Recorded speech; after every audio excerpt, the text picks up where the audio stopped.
ওকে, so আজকে আমরা ঝটপট চ্যাপ্টার 1 এবং চ্যাপ্টার 2 এই দুইটা নিয়ে অলরেডি আমরা বেশ কিছু ডিসকাশন ক্লাসে করছি, তারপরেও এটা ওভারঅল একটা রিক্যাপের মতো আজকে আমরা এই দুইটা চ্যাপ্টার নিয়ে একটু ডিসকাশন করে দিচ্ছি। বেসিক্যালি যেটা হয়েছে যে আমাদের চ্যাপ্টার 1 তো আর ওই কোর্স আউটলাইন, কোর্সের ইন্ট্রোডাকশন এরকমের উপরে হয় না, বাট আমাদের চ্যাপ্টার 1টা হচ্ছে purpose of presentation. So that is our chapter 1, যে দিন শেষে এই কোর্সটা কেন করতেছি, আর্টস অফ প্রেজেন্টেশন কোর্স করা কেন দরকার, এটা কি আমাদের হঠাৎ করে মনে হয়েছে যে একটা কোর্স বাড়ায় দিই, একটা কোর্স ঢুকাই দিই, আর টাস করে ঢুকাই দিছি, 3 ক্রেডিট বানাই দিছি আর 3 ক্রেডিটের টাকা নিয়ে নিছি, এটা কি এরকম কিনা, এটা নিয়ে প্রচুর আলোচনা অলরেডি হয়েছে। ঠিক আছে, গত 3 সপ্তাহ ধরে এটা নিয়ে আমরা প্রচুর কথা বলছি যে এই কোর্সটা কেন দরকারি, কোথায় দরকারি, কত জায়গায় দরকারি, কোন কোন ক্ষেত্রে লাগে আর কোন কোন ক্ষেত্রে লাগে না। বরং আমরা খুঁজতে গিয়ে দেখছি যে লাগে না এরকম ক্ষেত্রেই বরং খুঁজে পাওয়া যায় না। সব জায়গায় প্রেজেন্টেশন লাগে, পার্সোনাল লাইফেও লাগে, সামাজিক লাইফেও লাগে, social life, professional life, business life, academic life, সব জায়গায় লাগে। আচ্ছা, সো এটা ছিল বেসিক্যালি আমাদের চ্যাপ্টার 1। সো চ্যাপ্টার 1 এ বেসিক্যালি আমরা যে জিনিসটা দেখার চেষ্টা করছি যে what we try to learn here, এই পুরো জিনিসটা নিয়ে আমরা ডিসকাস করছি যে এই কোর্স থেকে আসলে আমরা কি কি শিখতে চাই, কি কি শিখব। এবং এই কোর্সের আউটলাইনে মোটামুটি যেটা আছে সেটা হচ্ছে যে চ্যাপ্টার 1 হচ্ছে পারপাস অফ প্রেজেন্টেশন, দেন আমাদের অডিয়েন্স, আমরা যাদের সাথে প্রেজেন্টেশন দিব সেই অডিয়েন্সের অ্যাসেসমেন্ট, প্রেজেন্টেশন দিব কিসের উপর প্রেজেন্টেশন দিব, টপিক লাগবে না, এবং টপিক কি জাতা টপিক, যে কোনো টপিক হলেই হবে। রাইট টপিক সিলেকশনের উপরে ডিপেন্ড করে যে প্রেজেন্টেশনের ইমপ্যাক্ট কতটুকু হবে। Effective body language, voice control, presenting effectively, অডিয়েন্সকে ইনভলভ করা, এই প্রত্যেকটার উপর আলাদা আলাদা চ্যাপ্টার আছে আমাদের। Rehearsal, check for understanding, PowerPoint presentation, and many more. Those are the ingredients of this presentation course. তাহলে প্রথম কাজটা হচ্ছে determine the purpose of presentation, যে আমার পারপাসটা তো আগে ডিটারমাইন করতে হবে যে আমি আসলে কেন প্রেজেন্টেশনটা দিচ্ছি, ডিটারমিনেশনটা কি, মানে আমার উদ্দেশ্যটা কি, নিয়তটা কি, এটা নিয়ে কথা বলছি ক্লাসে।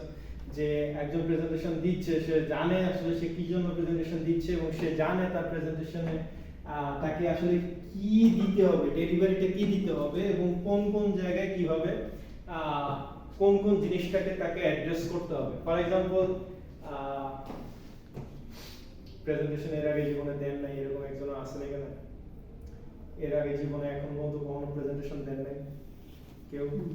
হ্যাঁ, এনিওয়ান? হ্যাঁ, আপনি কখনো প্রেজেন্টেশন দেন নাই জীবনে? আচ্ছা, একজন পাইছি। আর কেউ? দুইজন। স্টেজে দাঁড়ায় দিই। হ্যাঁ, নরমালি দাঁড়ায় কোন জায়গায় দিই? কোথাও দাঁড়ায় না, সরাসরি না, এমনি নরমালি যে প্রফেশনাল ভাবে দেয়া লাগে এরকম কোন জায়গায় দিই। তাহলে কোথায় দিছেন? এমনি জনসভায় দিছেন? কোথায় দিলেন, মানে কিভাবে দিছেন, কোথায় দিছেন? এমনি ফ্রেন্ডলি যেভাবে দেয় এভাবে। চায়ের দোকানে, আড্ডা? প্রিন্সিপাল অফ মার্কেটিং ছিল। তো অনেক সময় যে মানে মিটিং হয় না, মিটিং এর মধ্যে কথা ওইটা প্রেজেন্টেশন বলে? ওই তো হয়তো বুঝছি। আচ্ছা, ঠিক আছে, তাহলে অন্তত কয়েকজন পাওয়া গেল আর কি, ভাগ্য বলো যে পাওয়া গেছে। আচ্ছা, এই যে ধরেন জীবনে এর আগে প্রেজেন্টেশন যা দিয়েছেন, স্টুডেন্ট আছে তো স্যার? স্যার আমাদের ডিপ্লোমা হইছে। এই কয়জন আছেন আপনারা? আমরা এই সবাই এই যে এই কয়জন? ঠিক আছে, এই কয়জন। তাহলে স্যার আমি একটা নোটিশ দিছি, মানে ওনাদেরকে অনলাইনে আজকে নিয়ে নিতে পারবো স্যার। আচ্ছা, আপনি নেন ক্লাস স্যার, আমি ওনাদেরকে অনলাইনে নোটিশ দেওয়া আছে। আমি আপনাদের গ্রুপে অনলাইন লিংক শেয়ার করে দিব, আপনারা অনলাইনে ক্লাসটা একটু করে আমাদের অ্যাটেন্ডেন্স গুলো নিলে ভালো হতো স্যার, গ্রুপে দিয়ে দেন। ঠিক আছে। আমার গ্রুপে না, এখন তো সবাই আসে, জাস্ট অ্যাটেন্ডেন্সটা নিয়ে স্যারকে নিচে দিয়ে দিও। আর আপনারা অনলাইনে অ্যাটেন্ড করি না। আচ্ছা, এখন তাহলে বিষয়টা যেটা সেটা হচ্ছে যে বিষয়টা কি, বিষয়টা হচ্ছে এই যে মনে করেন আগে আপনি প্রেজেন্টেশন দিয়েছেন জীবন, ঠিক আছে, কি বুঝে প্রেজেন্টেশন দিয়েছেন? প্রেজেন্টেশন দিতে বলছে এই জন্য দিয়েছেন, দেওয়া লাগবে এই জন্য দিয়েছেন। দাঁড়ান, ইউনিভার্সিটিতে এর আগে কোনো কোর্সে প্রেজেন্টেশন দিয়েছেন? না, একটাই শুধু আপনার। আচ্ছা, কিন্তু একাডেমিক লাইফে কখনো প্রেজেন্টেশন দেন নাই? দেওয়া আছে। হয়েছে না? আচ্ছা, এই যে একাডেমিক লাইফে প্রেজেন্টেশন দিছে,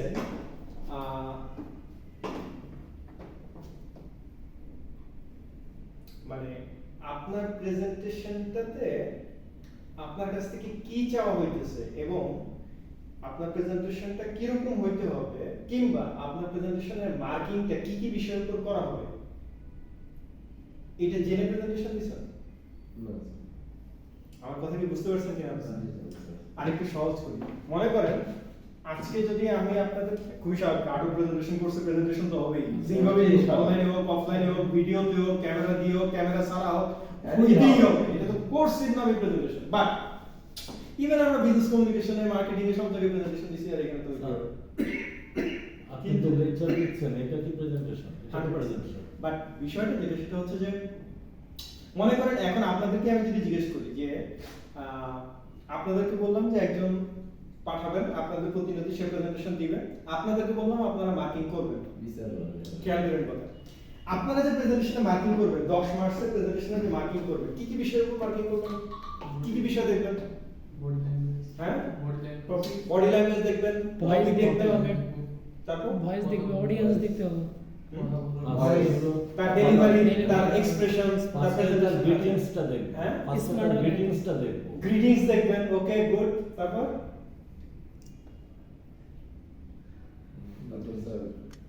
কথা বলার যে একটা স্মার্টনেসটা, ওই তো এক্সপ্রেশন দেখবেন, তার অ্যাটিটিউড দেখবেন। আর ভয়েস, ভয়েস ভয়েস তো আসবে, সব তো এগুলাই আসতেছে। কন্টেন্ট, কন্টেন্ট কিসের কন্টেন্ট দেখবেন? মানে প্রেজেন্টেশনের কন্টেন্ট, প্রেজেন্টেশন স্লাইডের কন্টেন্ট, কন্টেন্ট দেখবেন না? আচ্ছা কন্টেন্ট তো দেখবেন, এবং কন্টেন্ট কেমন হয়েছে, ভালো হয়েছে না খারাপ হয়েছে, মানে পিছন থেকে দেখা যায় না বোঝা যায় না বা যায় না, স্লাইডগুলো দেখতে ভালো না যা ইচ্ছা তাই, মানে আচ্ছা। আর অডিয়েন্সের সাথে ইন্টারঅ্যাকশন, অডিয়েন্সের সাথে ইন্টারেকশন। আপনারা কয়টা পয়েন্ট বলছেন দেখছেন? অলরেডি 7টা হয়ে গেছে। মানে 10 মার্কসের ক্ষেত্রে ডিস্ট্রিবিউশন অলরেডি আপনারাই বলে ফেলছেন যে 7টা টপিকে আমার মার্ক ডিস্ট্রিবিউশন করা লাগবে। একটা ভাগে তো 2 মার্কসও নাই, তার মধ্যে দেখা যাবে স্লাইডে অন্তত 2 মার্ক দিতে হবে, আপনার প্রেজেন্টেশন কোয়ালিটি ডেলিভারি এগুলোতে 2 মার্ক দিতে হবে, অডিয়েন্স ইনভলভমেন্টে 2 মার্ক দিতে হবে। তার মানে হচ্ছে যে আপনিও যদি একটা প্রেজেন্টেশনে 10 মার্কসের মার্কিং করতে যান, আপনারও দেখা যাবে যে 5 ক্যাটাগরিতে আপনার মার্কিং করতে হবে, কম করে হলেও, তাই না? এবার আপনি 5 ক্যাটাগরিতে মার্কিং করতেছেন, কিন্তু যে প্রেজেন্টেশন আপনি যারা প্রতিনিধি পাঠালেন সে কি জানে? সে কি জানে কোন কোন ক্যাটাগরিতে মার্কিং হবে? তো সে তো টাস্কের প্রেজেন্টেশন দিয়ে চলে গেল, তারপরে গিয়ে দেখবে যে আপনার খাতায় আপনি তারে দিয়ে রাখছেন 10 এর মধ্যে 3 0। আর সে যদি বলে যে তুই বন্ধু হয়ে এরকম শত্রুর মতো কাজ করলি কেমনে, এই কাজ করলি কেমনে তুই, তখন যদি আপনি তারা বলেন যে এই দেখ তুই এইটাতে কত পাইছো এটাতে কত পাইছো, তখন তার মানে তখন আর বললে বা দেখাইলে কোনো লাভ আছে? সমস্যা হচ্ছে আপনারা সারা জীবন যত প্রেজেন্টেশন দিবেন এইভাবে প্রেজেন্টেশন দিবেন অন্ধের মতো।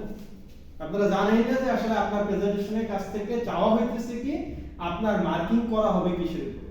অথচ এইটা জানা আপনার জন্য প্রথম ফরজ ছিল। সবার আগে আপনার কাজ ছিল এইটা জানা যে আমি যে প্রেজেন্টেশনটা দিব আমাকে কি রকমের প্রেজেন্টেশন দিতে হবে, আমার প্রেজেন্টেশনের কোয়ালিটিটা কি রকম হইতে হবে। তার মানে কোনটাকে আমি কোয়ালিটি বলবো, কোন রকম হইলে আপনি বলবেন যে হ্যাঁ এটাতে 3 এ 3, কোন রকম হইলে বলবেন 3 এ 2, কোন রকম হইলে বলবেন 3 এ 1, প্রতিটা আলাদা প্যারামিটারের জন্য। ওইটা যদি আমি না বুঝি তাহলে কিসের উপর প্রেজেন্টেশন, কিসের উপর কোয়ালিটি? আমার তো আগে জানতে হবে যে স্ট্যান্ডার্ডটা কি। এখন মনে করেন যে বিশ্বকাপে সবাই খেলতেছে, কেউ জানে না যে কার নেট রান রেট কত, এভাবে খেলা হয়? এভাবে সম্ভব? বরং প্রত্যেকে জানে দেখি প্রত্যেকটা ম্যাচের আগে নতুন করে হিসাব করতে পারতেছে যে আমার কি করতে হবে, কত রানে জিততে হবে, কত রানে হারাইতে হবে, আমার আগে ব্যাট করতে হলে কত করতে হবে, পরে করতে হলে কত ওভারের মধ্যে ফিনিশ করতে হবে, তাই না? আপনার তো নামার আগে, খেলতে নামার আগে, প্রেজেন্টেশন দিতে উঠার আগে আপনার জানতে হবে যে আপনার প্রেজেন্টেশনের কোয়ালিটি কেমন হইতে হবে, কোনটাতে কেমন হইতে হবে। এটা না জেনে প্রেজেন্টেশন দেওয়া মানে তো অন্ধের মতো প্রেজেন্টেশন দেওয়া, তাহলে আপনার কি প্রেজেন্টেশন হবে? আপনি তো জানেনই না যে আপনার প্রেজেন্টেশন থেকে এক্সপেকটেশন কি। কোয়ালিটি প্রেজেন্টেশন আসলে কাকে বলে এবং প্রত্যেকটা প্যারামিটারের কোয়ালিটি বলতে কি বুঝে, এটা যতক্ষণ পর্যন্ত আপনি না জানবেন তাহলে কিভাবে প্রেজেন্টেশন দিবেন? এবং সারা জীবন এইভাবে প্রেজেন্টেশন দিচ্ছেন, যারা দেন যারা দিচ্ছেন আর যারা দেন নাই তাদের মধ্যে কোনো পার্থক্যই নেই। তাহলে ঘুরে ঘুরে ওরা দিছে অন্ধের মতো, আর আপনারা অন্ধও দেন নাই দেখো নাই কিছুই, মানে ওরা তো তাও দিছে, আপনারা তো তাও কথা বলছেন না, বুঝেন নাই? তাহলে প্রত্যেকটা জিনিসের এই কারণে পারপাসটা জানা খুব ইম্পর্টেন্ট। আপনি যখন এইখানে ক্লাসের জন্য 10 মার্কসের জন্য প্রেজেন্টেশন দিবেন সেটা দেওয়া আর বাইরের সামনে প্রেজেন্টেশন দেওয়া কি এক কথা? আপনি ফ্যাক্টরি ওয়ার্কারদের সামনে একটা প্রেজেন্টেশন দিতেছেন সেটা যেই কথা, আর এইখানে আমাদের ডিফেন্সে যখন প্রেজেন্টেশন দিবেন ওইটা এক কথা। প্রত্যেকটা জিনিসই আলাদা।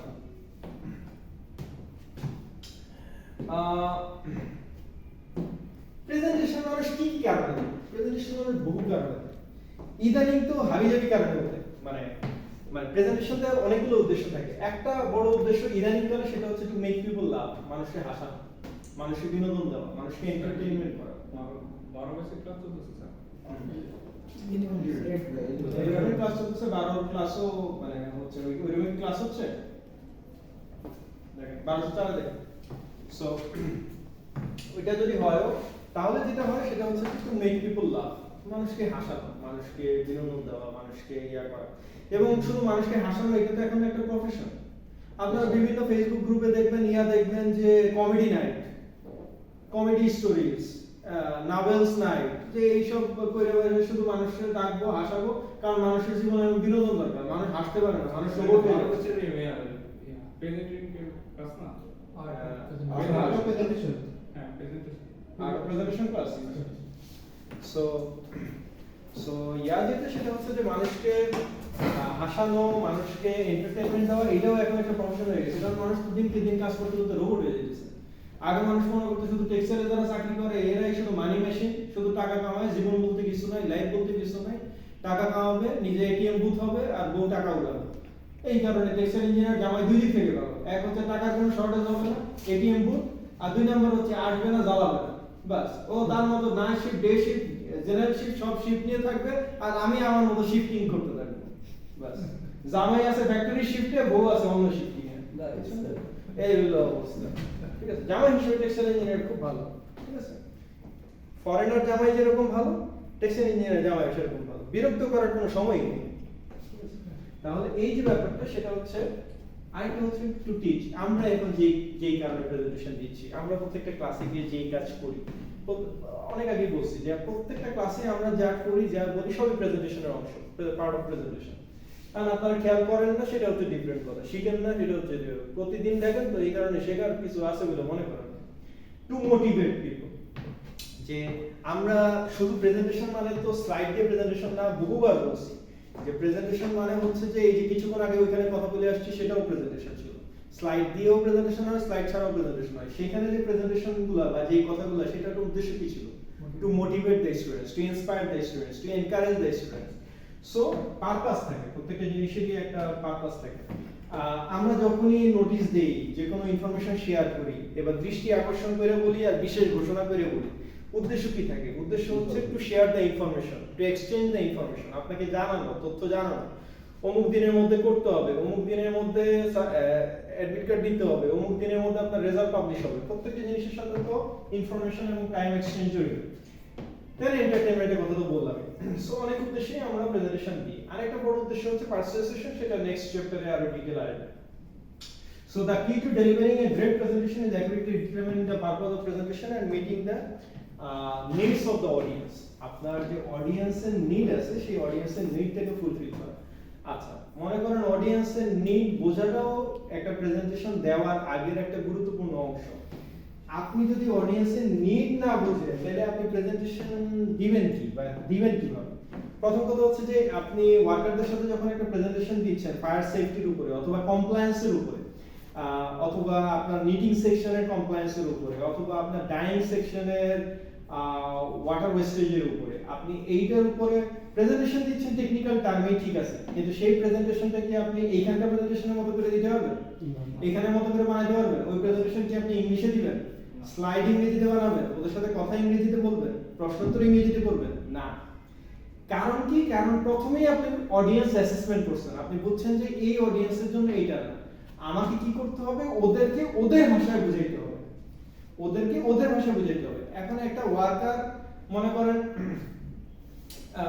সে পার্টটা ইফেক্ট বলতে ফেব্রিকের যে জিনিসটা বুঝে, সেটা আসলে আপনি টেকনিক্যালি বইয়ে পাইলেন যে এটা আসলে পার্টটা ইফেক্ট না, পার্টটা ইফেক্ট এটাকে বলে না। এখন আপনার কাছ থেকে বইয়েরটা ওরে গিয়ে বোঝানো যায়, বেটা তুই বেটা ব্যাক কর, তুই বেটা কার কাছ থেকে শিখছো? এটা আমি বইয়ে পাইছি যে এটার পার্টটা ইফেক্ট বলে না। আপনার কাছে কি এটা? না বরং ও যেটা দিয়ে বুঝে, ও ভুল জানো, ভুলটা দিয়ে ওরে আমার যেটা দিয়ে বুঝাইতে সুবিধা ওইটা, কারণ এইটা ও একা বুঝে না, আরো 10 জন বুঝে। ওই 10 জন রে একাডেমিক্যালি ঠিক করার চাইতে ওই 10 জন যেভাবে সহজে বুঝে ওইভাবে বোঝানোটা আমার জন্য সহজ। ও যখন আবার বিএসসি করতে আসবে, যদি কখনো করে তাহলে ও বুঝে যাবে, ওইটা নিয়ে কোনো সমস্যা নেই। কিন্তু এখন ওর ভুলটা ঠিক করানোর চাইতে ওকে জিনিসটা বোঝানোটা মেইন ইম্পর্টেন্ট। ঠিক আছে, তোর পার্টটা ইফেক্ট হলে এইভাবে সলভ করিস, এরকম হলে এইভাবে ইয়ে করিস। সো এই যে প্রবলেমটা, এই প্রবলেমটাকে অ্যাড্রেস করাটা, যে আমার যে অডিয়েন্স আছে সেই অডিয়েন্সকে অডিয়েন্সের মতো করে বোঝানো, যেই ভাষায় সে বুঝতে পারবে, যেই ভাষায় কথা বললে আমার পারপাসটা সার্ভ হবে। এখন ফ্যাক্টরি ম্যানেজমেন্ট আপনারা সিলেক্ট করছিল যে ঠিক আছে ওয়ার্কারদেরকে ট্রেনিং দিয়ে আসো, তারা তো একটা উদ্দেশ্য নিয়ে করছিল যে ঠিক আছে ও ট্রেনিংটা দিতে পারবে বা ওয়ার্কারদের বুঝাইতে পারবে। এখন যদি ওয়ার্কারে এরপরে জিজ্ঞেস করে, তিনজনকে জিজ্ঞেস করলো যে কি রে কিছু বুঝছো, সবাই মাথার উপর দিয়ে গেছে, কিচ্ছু বুঝিনি, তার মানে পারপাস সার্ভ হয়েছে না, অডিয়েন্স নিড ফুলফিল হয়। সো এই ছিল আমাদের চ্যাপ্টার 1 নিয়ে আমাদের একটু ডিসকাশন। দেন কারো কোনো কোশ্চেন থাকলে বলো।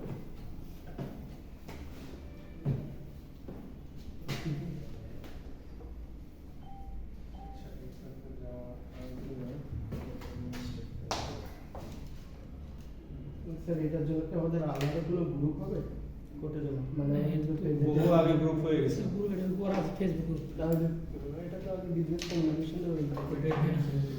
না না না, ওইটা এটা আলাদা স্যার, আলাদা একটা লিংক দেওয়া আছে। আলাদা গ্রুপের লিংক লিংক দেওয়া আছে।